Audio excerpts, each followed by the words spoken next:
નમસ્કાર મિત્રો, મારી યુટ્યુબ ચેનલમાં તમારું સ્વાગત છે। આજે આપણે વાત કરવાના છીએ ફકીર અને કણબંધ સાથે બનેલી ઘટના। સૌરાષ્ટ્રની રસધારા વહેતી હોય અને એમાં કાદુ મકરાણીના બહારવટાના પૂર ન ચડે એવું તો બને જ કેમ। જૂનાગઢના નવાબ સામે એ આઝાદીની અને ખુમારીની જંગ છેડનાર કાદુ મકરાણી માત્ર બંદૂકની ગોળીઓ છોડનારો ડાકુ નહોતો, પણ એ લોક હૃદયને પારખનારો એક કસબી હતો। ગીરોના જંગલમાં એ જંગલો શેત્રુજીના કિનારા અને ઓઝતના વહેણોમાં એના ઘોડાની ખરીઓના ટાપડા સંભળાતા। જ્યારે જૂનાગઢની ફોજના સિપાહીઓ કાદુના હગડ મેળવવા સીમાડા ખૂંદતા હતા, ત્યારે કાદુ વેશ પલટો કરીને રૈયત પ્રજાની વચ્ચે ફરતો હતો। એને જોવું હતું કે આ ધરતી પર કોણ કાયર છે, કોણ દાનતનો ખોટો છે અને કોણ ગરીબ હોવા છતાં દિલનો અમીર છે।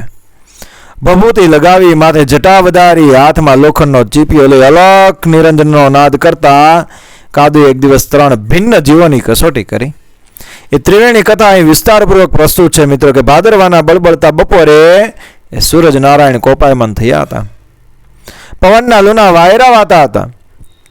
ફકીરના વેહમાં કાદુ એક મોટા કસ્બા ગામના ચોકમાં આવી પહોંચ્યો। ચોકની વચોવચ ગામના એક નામી લોભી કંદોઈની મોટી દુકાન હતી। દુકાનમાંથી ઘી અને ખાંડની સુગંધ હવામાં ઘુમરાતી હતી। કંદોએ પોતે મોટી ફાંદ ફૂલાવીને ગાદી પર બેઠો હતો।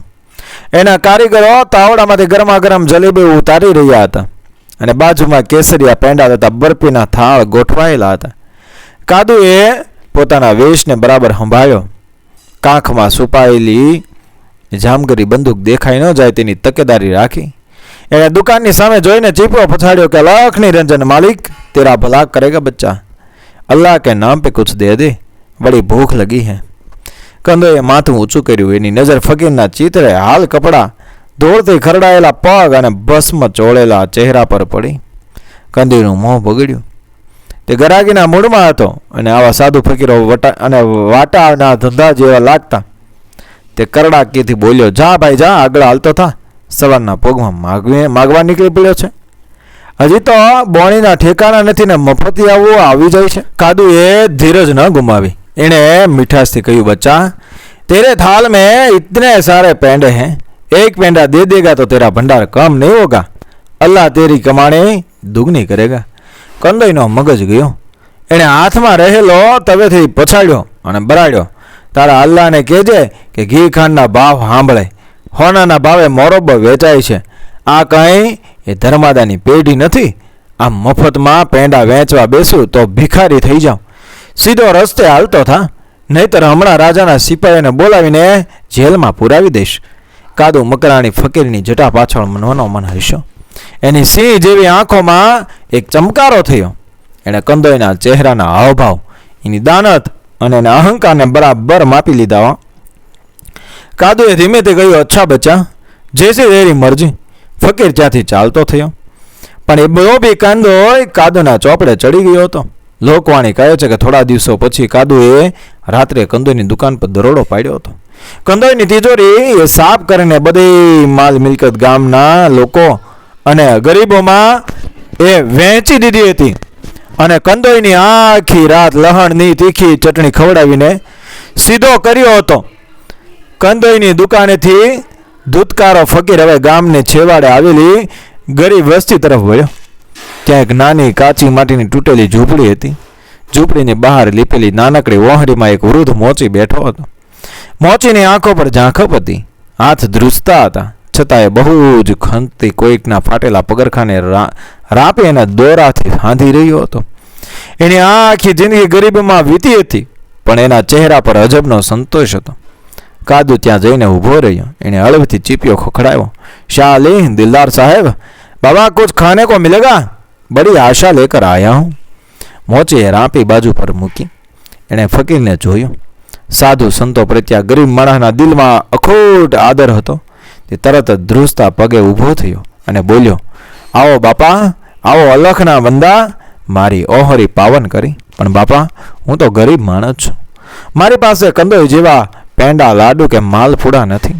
હમણાં જ મારી ડોશીએ બાજરાનો રોટલો ગળ્યો છે અને સાથે ડુંગળીનો દડો અને લહણની ચટણી છે। જો તમે આ ગરીબના હાથનું રૂખું સૂકું જમો તો મારો જન્મારો સુધરી જાય। મોચીએ ખાટલા પર પડેલી ફાટેલી ગોદડી સરખી કરી। કાદુને બેસાડ્યો, માટીના કુંજામાંથી ઠંડુ બોળ પાણી પાયું. કાદુ એ મોચીની ભાવના જોઈને અંદરથી પીગળી ગયો. કાદુએ રોટલાનો બટકો મોંમાં મૂક્યો. અમૃત જેવો સ્વાદ લાગ્યો. जमता जमता बात निकली. कादू ये पूछे, बच्चा इस इलाके में क्या चल रहा है? सब ठीक ठाक तो है ना? मोची एक ऊंडो निहाहो नाख्यो. रे बापा શું વાત કરું, રાજાના સિપાહીઓ અને કર ઉઘરાવનારાઓ ગરીબોની ચામડી ઉતારવા બેઠા છે. ગરીબ માણસ જીવે તો કેમ જીવે?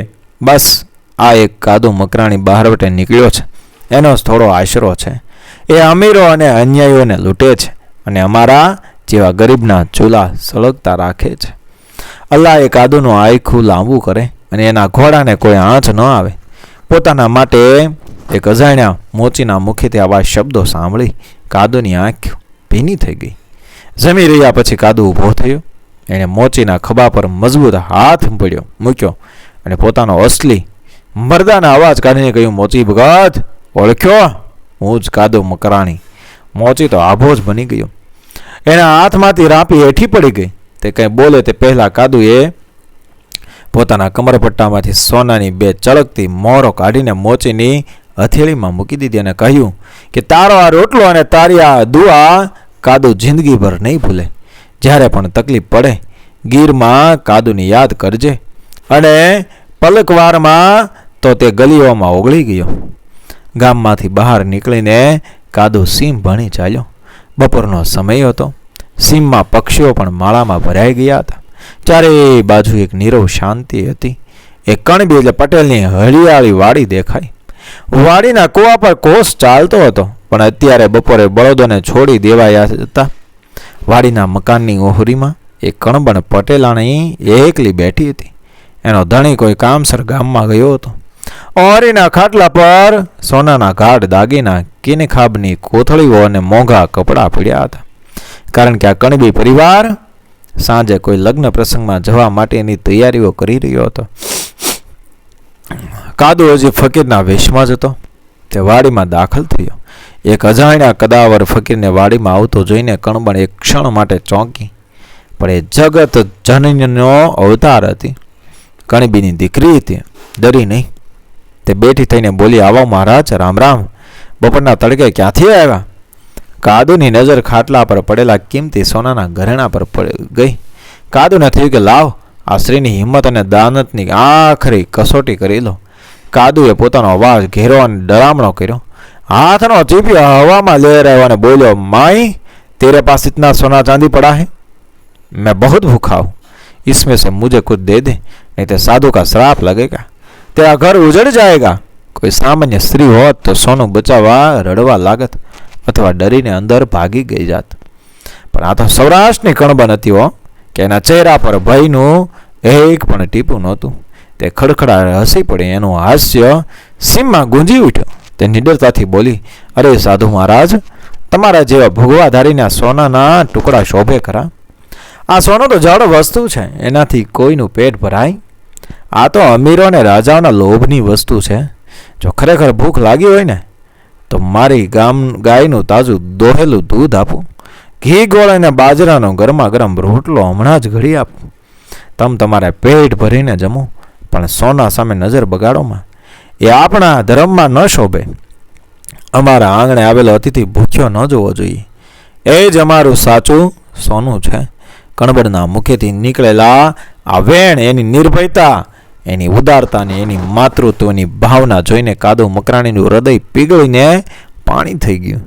એની આખી આંખો ભીની થઈ ગઈ. કાદુને લાગ્યું કે આ કોઈ સાધારણ સ્ત્રી નથી, પણ સાક્ષાત જોગમાયા છે. તેણે તુરત જ માથા પરથી જટા ફેંકી દીધી, મોં પરથી ભસ્મ સાફ કરી નાખી અને એના અસલી બહારવટિયાના વેશમાં આવી ગયો. અને કાદુએ પોતાની તલવાર માનમાંથી કરી બંને હાથ જોડીને કણબણના ચરણોમાં માથું નમાવી દીધું. તે ગદગદ કંઠે બોલ્યો, ખમા તારી જનેતાને ખમા. બહેન, ધન્ય છે તારી કુક્ષીને અને ધન્ય છે આ સૌરાષ્ટ્રની ધરતીને. હું કોઈ સાધુ ફકીર નથી. હું જૂનાગઢનો નાક વાઢનારો બહારવટીયો કાદુ મકરાણી છું. તું વાડીમાં એકલી હતી અને સોનું ખુલ્લું પડ્યું હતું, એટલે મને થયું કે લાવ તારી પરીક્ષા કરું. પણ બહેન, તે તો તારા વચનોથી આ કાદુને ખરીદી લીધો છે. આથી તું મારી ધર્મની બહેન છે. કાદુએ પોતાની કમરે બાંધેલો ચાંદીનો કોતરણીવાળો કિંમતી કટોરો કાઢીને બહેનની ઓહરીમાં ભેટ તરીકે મૂક્યો અને વચન આપ્યું કે બહેન, આ કાદુ મકરાણી જીવે છે ત્યાં સુધી તારા સોનાને તો શું, પણ તારી વાડીના એક તણખલાને પણ જો કોઈ આંચ વટાવે ને તો એનું માથું ધરથી અલગ કરી નાખું. તારો ભાઈ હંમેશા તારી રક્ષા માટે હાજર રહેશે. આટલું કહીને કાદુએ ઘોડા પર પલાણ માંડ્યું અને સીટી મારી અને જોતજોતામાં ઘોડો વાયુ વેગે જંગલની ઝાડીઓમાં ગાયબ થઈ ગયો. કણબન ઓહરીમાં એ ઊભી પોતાના નવા બનેલા એ વીરભાઈની પીઠ તરફ આદરપૂર્વક એ જોતી રહી. આમ ફકીરના વેશમાં નીકળેલા કાદુ મકરાણીએ સાબિત કર્યું કે બહારવટો એ માત્ર લૂંટપાટ નથી, પણ અન્યાય સામેનો સંગ્રામ અને સજ્જનોની રક્ષા કરવાનો ક્ષત્રિય ધર્મ છે. મિત્રો, વિડીયો પસંદ આવ્યો મારી ચેનલ સબસ્ક્રાઈબ કરો, ફોલો કરો, શેર કરો. મળીએ આવી જ ઘટનાને પ્રેરણાદાયક વાર્તાઓ સાથે આગળના વિડીયોમાં. બન્યા રહેજો મારી ચેનલ સાથે. મળીશું આગળના વિડીયોમાં આવા જ વિડીયો પ્રેરણાદાયક આપણા ઇતિહાસ સાથે. જય મા ભવાની, જય કાદુ મકરાણી.